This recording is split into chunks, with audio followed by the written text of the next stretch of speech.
Vous voulez devenir coach personnel ou coach de vie et vous ne savez pas quelle formation choisir. Dans cette vidéo, j'aimerais revenir vraiment sur cette idée de ce qu'est le coaching personnel et de comment se former en fait au coaching personnel, que je prends vraiment comme un synonyme de coaching de vie. Alors ce que je voudrais aborder dans cette vidéo, il y a plusieurs choses, il y a 4 points en fait, on va dire 4 temps. Premier point, c'est vraiment revenir sur une confusion qui existe. Et j'ai envie de dire qu'il existe vraiment, je trouve, au niveau des écoles de formation au métier de coach, sur ce qu'est le coaching professionnel et ce qu'est le coaching personnel. Parce que c'est une confusion que j'ai moi-même pu faire et donc j'imagine que beaucoup d'autres personnes la font. J'en ai également fait l'expérience chez des coachs avec qui j'ai pu travailler, qui étaient formés au coaching professionnel, alors qu'elles souhaitaient devenir coach de vie, mais qui en fait n'avaient pas compris la nuance entre les deux. Donc ce qu'il faut bien comprendre, c'est que le coaching professionnel, ça ne veut pas dire faire du coaching son métier, mais ça veut dire être un coaching qui accompagne spécifiquement sur le monde de l'entreprise. Que ce soit dans le cas d'une structure, des équipes, le leadership, ou vraiment sur des individus, mais dans un contexte professionnel uniquement. Le coaching professionnel, c'est ça en fait, c'est une sorte de coaching d'entreprise. Et je crois qu'en fait, ce terme-là serait plus approprié. Si on disait coaching d'entreprise, ça éviterait les confusions en fait chez les personnes qui du coup se tournent vers ces formations, alors que elles, ce qui les intéresse en profondeur, c'est le coaching de vie. Et je vois beaucoup de personnes comme ça qui du coup se trouvent un peu démunies parce qu'elles manquent d'éléments en fait pour former à d'autres thématiques et avoir une vision beaucoup plus globale de l'être. Et au contraire, elles sont formées sur des choses spécifiques aux organisations et aux structures, alors qu'en fait, ce n'était pas vraiment leur souhait premier. Donc ça, c'est vraiment pour moi quelque chose qui est important. Il y a d'un côté le coaching d'entreprise ou coaching professionnel, et il y a de l'autre le coaching personnel ou coaching de vie, qui lui va accompagner des individus, quelle que soit leur thématique. Alors, individu ou groupe d'individus, quelle que soit leur thématique, donc avec une vision beaucoup plus large, en fait, pas un focus entreprise. Donc ça, c'est vraiment une première chose qui est très très importante. Si ce qui vous intéresse, c'est le coaching personnel ou coaching de vie, eh bien déjà de bien noter que c'est différent du coaching professionnel auquel forment la majorité des écoles.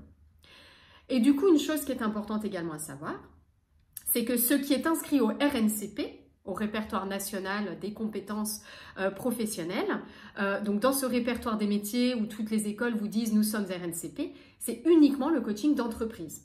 Voilà. Le coaching de vie ou coaching personnel, il n'existe pas à l'heure actuelle au RNCP. Là, j'ai envie de dire que c'est peut-être un petit peu trop tôt, mais ça viendra parce qu'on se rend quand même bien compte à quel point eh bien, les problématiques, les changements, les choses à surmonter et à travailler peuvent sortir du cadre purement professionnel. On est également des êtres en changement, même en dehors de ces thématiques purement professionnelles ou de ce cadre strict de l'entreprise. Donc, si vous cherchez une formation coaching personnel, attention, ça ne pourra pas être une formation RNCP parce que seul le métier de coach d'entreprise existe au RNCP.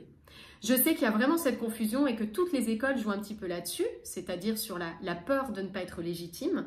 Et donc, l'envie que l'on a quand on se lance dans un métier, d'avoir un truc un petit peu structuré, universitaire, vous voyez, un petit peu comme on nous l'a appris.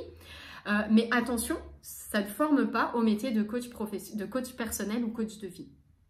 Et donc ici, deuxième point qui pour moi est essentiel, si vous voulez être coach de vie ou coach personnel, c'est-à-dire accompagner des individus, quelles que soient les thématiques qu'ils rencontrent, et ça peut inclure bien sûr des thématiques du type reconversion professionnelle, eh bien il faut choisir une formation qui est vraiment dédiée à cela et qui ne forme pas au coaching d'entreprise, parce que forcément, vous allez manquer d'éléments. Il est essentiel quand on devient coach, outre la posture, outre les outils, d'apprendre également, d'avoir des éléments de contexte en fait sur ce sur quoi on va accompagner.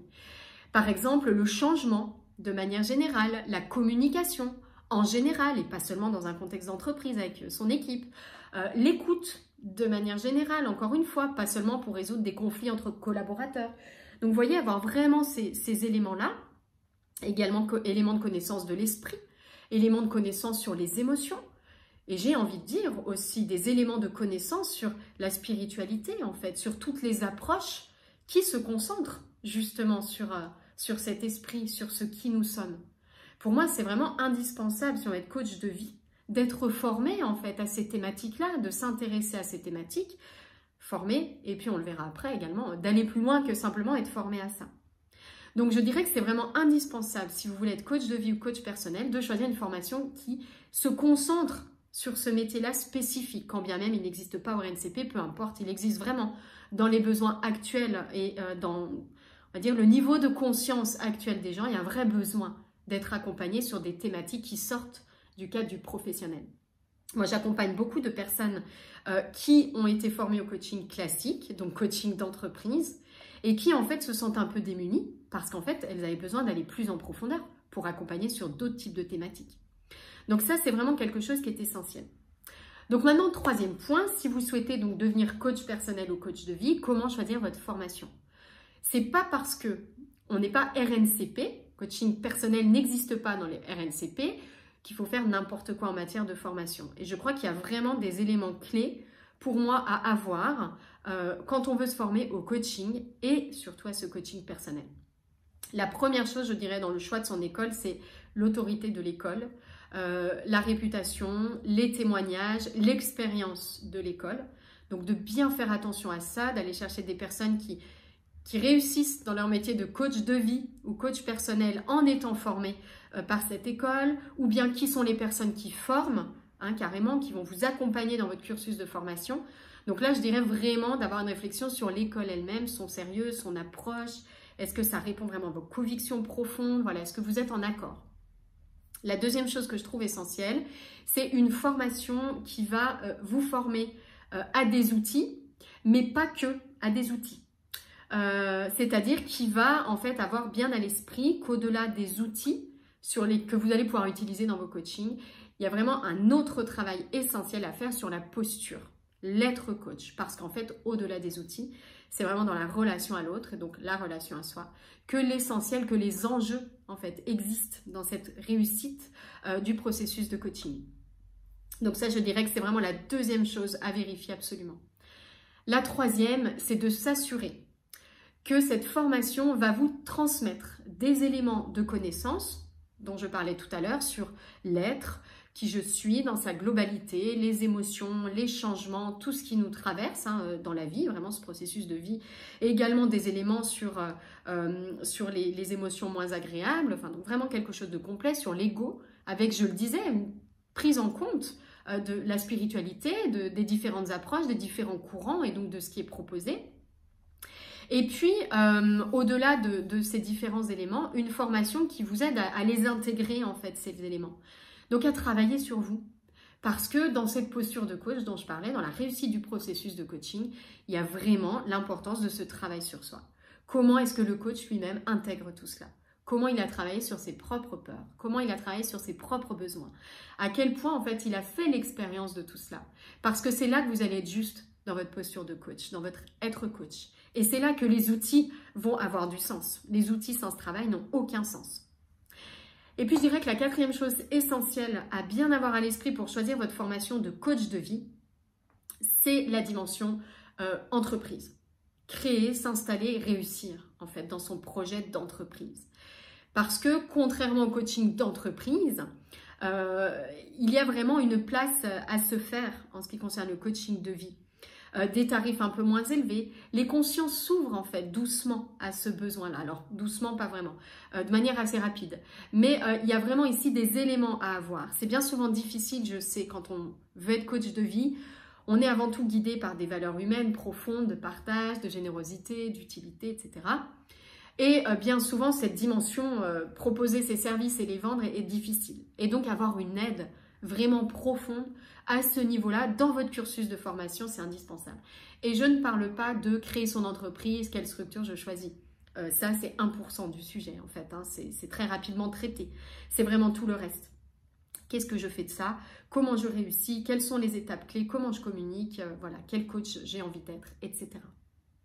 Et donc, le dernier élément que je voulais aborder ici, eh bien, c'est une présentation très rapide du coup de ce qu'est pour moi une formation idéale à ce métier de coach de vie. Donc c'est une formation qui vous transmet les éléments essentiels on va dire de cette gestion de vie au sens large et du changement au sens large, pas que, encore une fois, professionnel. Et donc il y a vraiment cette connaissance des différentes approches de l'être, le fonctionnement de l'esprit également, l'ego, enfin qui aborde vraiment ces questions profondes. Mais pas que les aborder, qui vous fait également expérimenter tout cela. Le deuxième point, c'est une formation qui transmet des outils, mais au-delà de ça, qui donne une place vraiment très importante à l'être coach, à la posture de coach. Et puis, troisième point, une formation qui vous aide, en fait, à développer, à créer votre projet, à le lancer et à réussir dans ce projet. Si tout ce que je viens de partager, c'est quelque chose qui vous parle, eh bien, je vais vous mettre un lien dans le descriptif vers ce qu'on propose comme formation qui reprend ces 3 piliers-là que j'ai partagés.